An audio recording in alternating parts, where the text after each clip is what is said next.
So anyway, he thought pretty hard of this, and he went out under an apple tree, and he laid down, and he fell asleep, and he had a dream. So he dreamt that he went to the barn, and he screwed off the right horn off of the bull, and when he screwed off this horn off of the bull could talk. And there was everything in the bull's head that you would imagine. There was all kinds of clothes, and there was all kinds of anything you wanted to eat in the bull's head, and the bull could talk. Well, he woke up laughing to himself, which when he laid down, he was crying about the bull being sold. So the bull could talk, so anyway, he went out and he gave her a yank anyway. He said, I'm going to try her a yank. So when he tried her a yank, she started to spin off, and behold ye, everything was right. So he told the bull what was going to take place.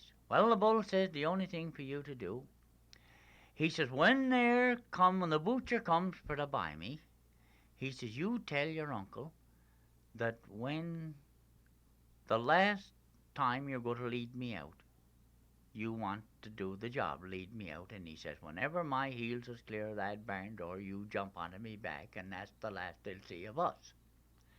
Well, he did so. The butcher come, and the young fellow said to the old uncle, he said, Beans, you're going to kill the bull. I want to lead him out for the last time. Well, the uncle said, all right. He was going to get this chunk of money, and he just flavered the young lad up that way. So anyway, away he went. So he just got clear of the barn, and when he jumped onto that bull's back, he just roared to the old man. He said, good morning, boss, he said, when we strike hard putting.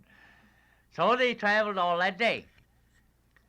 So that night, they come to a brook, and they got off, and the young fellow screwed the horn off of the bull and took this big tablecloth and spread it out on the ground, and he had anything you wanted to eat there, baked beans and everything. So he had a big feed of hot biscuit, and the bull, after that, he fed around and drunk water in the brook, and he fed along the side of the road, and the first thing is awful howling and roaring struck up in the woods. And anyway, he said, the bull said to him, he says, I gotta go to a bullfight tonight. And he says, look it, when I'm gone, he said, if that brook runs clear water all night, I'll be back in the morning. But if she runs muddy, he says, you'll know I'm dead. And he says, you take my track the next morning and you follow me. And he said, when you come to me, and if I'm dead, you take a rib out of my right side, take a strip of skin from the butt of my horns to the butt of my tail, and wear it as a belt. And no matter what you ask those things to do for you, they'll do it.